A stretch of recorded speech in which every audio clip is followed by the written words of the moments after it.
Hello and welcome to my channel CBSE simplified और मैं हूं अनुपम मिश्रा। आज जो डिस्कशन का हमारा टॉपिक है वो है पोएटिक डिवाइसेस। बहुत ही इंटरेस्टिंग टॉपिक है, बहुत ही कॉमन टॉपिक है। लगभग हर क्लासेस में क्लास 6 ऑनवर्ड ये टॉपिक पढ़ाना शुरू कर दिया जाता है।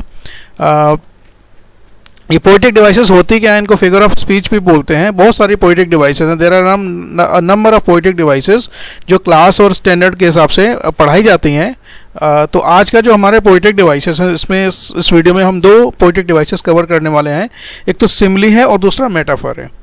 लगभग एक दूसरे से मिलते जुलते ये पोएटिक डिवाइसेस हैं, यानी कि फिगर ऑफ स्पीच है। ये क्या होते हैं, इनकी डेफिनेशन क्या है, इनको हम आइडेंटिफाई कैसे करते हैं और इनके कुछ एग्जाम्पल्स के बारे में भी हम बात करेंगे। जिन लोगों ने चैनल सब्सक्राइब नहीं किया है उनसे रिक्वेस्ट है कि चैनल को सब्सक्राइब करें, वीडियो को लाइक और शेयर ज़रूर करें। तो चलिए शुरू करते हैं आज का वीडियो। बहुत ही संक्षिप्त वीडियो होने वाला है।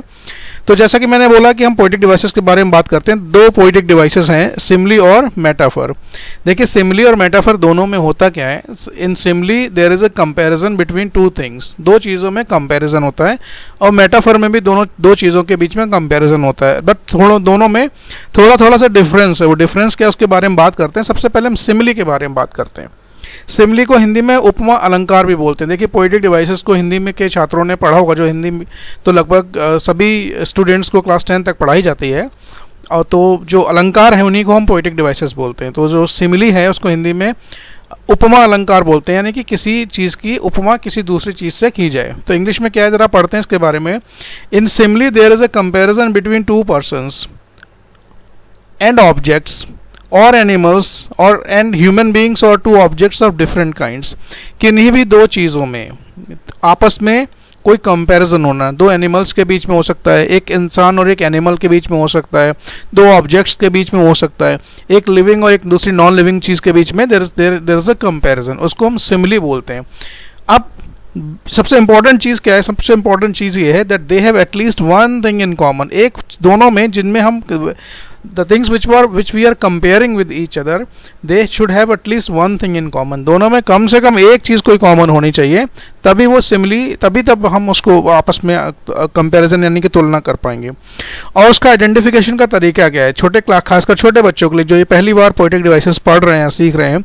देखिए, जो सिमली है उसमें कुछ वर्ड्स हैं, जो पर्टिकुलर वर्ड्स हैं, वो वर्ड्स आपको उस सेंटेंस में दिख जाएंगे जहाँ पर भी ये पोएटिक डिवाइस यूज़ की गई है किसी पोइट के द्वारा। और वो वर्ड कौन कौन से हैं? लाइक, एज और एज दो बार। तो आपको किसी सेंटेंस में किसी में कंपैरिजन किया गया दो चीज़ों में और वहाँ वर्ड लाइक दिया हुआ है या फिर एज दिया हुआ है या फिर एज दो बार दिया गया है, तो वो आप मान के चलिए कि वो सिमली पोएटिक डिवाइस है। कुछ एग्जाम्पल्स हम के थ्रू समझने की कोशिश करते हैं। जैसे पहला एग्जाम्पल मैंने यहाँ पर लिखा है, she is as beautiful as a rose. वो इतनी सुंदर है जितना कि एक गुलाब का फूल। अब देखिए, शी कोई लड़की है, कोई वुमेन भी हो सकती है। उसका कंपैरिजन किससे किया जा रहा है? एक रोज से किया जा रहा है, गुलाब के फूल से किया जा रहा है। और गुलाब का फूल वैसे भी बहुत सुंदर होता है। तो यहाँ पर what we are doing, we are actually comparing a women और a girl with a rose and the point of comparison is beauty. दूसरा क्या है? The king fought like a lion in the battle field. राजा ने इस तरह लड़ाई लड़ी, यानी इस तरह युद्ध लड़ा जैसे कि एक शेर अपने दुश्मनों के सामने खड़ा होकर या दुश्मनों से लड़ता है। तो बेसिकली हम यहाँ कर क्या रहे हैं? We are comparing certain characteristics of a king and the lion. और वो कैरेक्टरिस्टिक यानी कि वो क्वालिटी या गुण क्या है? वो है ब्रेवरी, यानी कि बहादुरी। और वर्ड हमने कौन सा यूज़ किया है? यहाँ पर हमने वर्ड लाइक यूज़ किया है। He is as cunning as a fox. वो इतना चालाक है जितने चालाक कि एक फॉक्स यानी कि लोमड़ी होती है। तो यहाँ पर क्या कर रहे हैं? किसी व्यक्ति की एक जो कंपैरिजन किससे कर रहे हैं? We are comparing somebody with a fox and the point of comparison is cunningness, चालाकी। तो किसी को इतना चालाक बताया जा रहा है, यानी कि अगर हम ये कहना चाहें दूसरे शब्दों में कि वो बहुत चालाक है, तो बजाय इसके सीधे सीधे कहने के हम ये भी कह सकते हैं he is as cunning as a fox. तो ये देखिए, केवल शब्दों का एक तरीके का यूज़ है जो इस लैंग्वेज को और ही इफेक्टिव, एक्सप्रेशन को बहुत ज़्यादा इफेक्टिव बनाता है। और पोएटिक डिवाइसेस का मुख्यतः यूज़ यही होता है पोइट्री में। वो एक ज़्यादा एक्सप्रेशन को और अच्छे तरीके से, चीज़ों को बहुत अच्छे तरीके से एक्सप्रेस कर लेते हैं कम शब्दों में। Next example, he is as stubborn as a mule. Mule होता है खच्चर और स्टबर्न होता है जिद्दी और अड़ियल। तो किसी व्यक्ति की तुलना की गई है कि उसका एटीट्यूड या काम करने का जो तरीका है वो कैसा है, ही इज़ वेरी स्टबर्न। और स्टबर्न कैसा है? जैसे कि एक म्यूल यानी कि खच्चर होता है।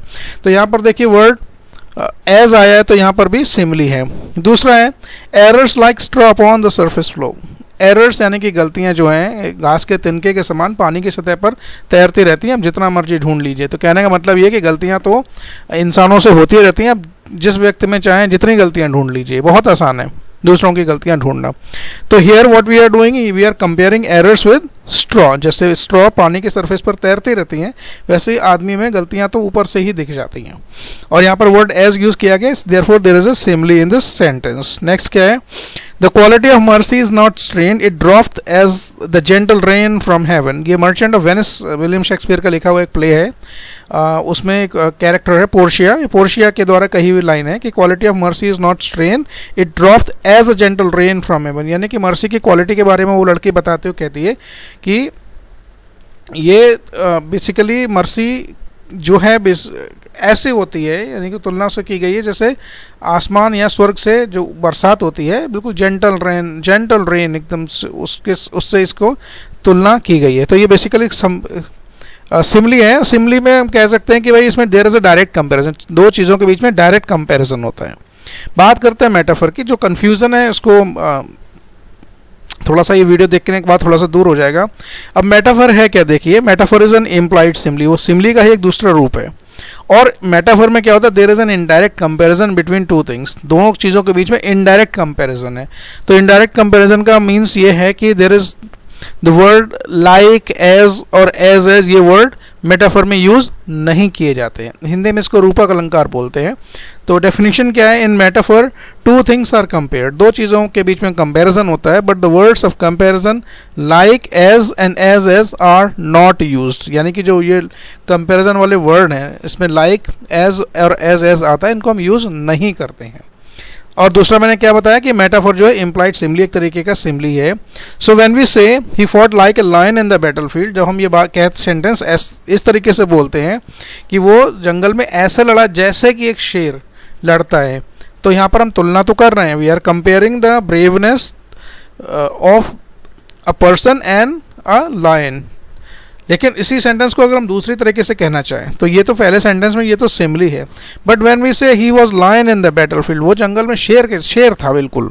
तो यहाँ पर हम क्वालिटी के बारे में बात कर रहे हैं, लेकिन हमें लाइक और एज वर्ड यूज नहीं किया गया है। देयरफॉर इस सेंटेंस में he was like a lion, ये क्या है, मेटाफर है। कुछ एग्जाम्पल्स पढ़ लेते हैं जल्दी जल्दी। The news is dagger to my heart, बहुत से लोग इसको हर्ट बोलते हैं, मैंने सुना है कई लोगों को बोलते हुए। तो वो कहने का मतलब ये है कि कोई बताना चाह रहा है कि वो जो न्यूज़ मैंने सुनी, वो सूचना मेरे पास आई, वो बिल्कुल इस तरीके से थी जैसे कि किसी मेरे छाती में खंजर मार दिया हो। Life is a walking shadow, जिंदगी तो एक चलती फिरती परछाई है। Hope is poor man's bread, गरीब आदमी तो उम्मीद पर ही जिंदा रहता है। The camel is the ship of desert, ये बहुत ही कॉमन और बहुत ही कई बार इसको पढ़ाया जाता है।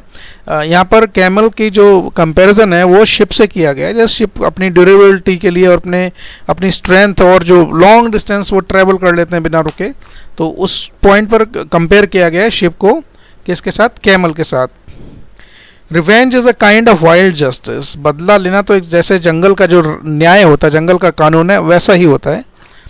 Variety is the spice of life, ये भी मेटाफर का एक बहुत ही अच्छा एग्जाम्पल है। तो ये सिमली और मेटाफर में थोड़ा सा डिफरेंस है।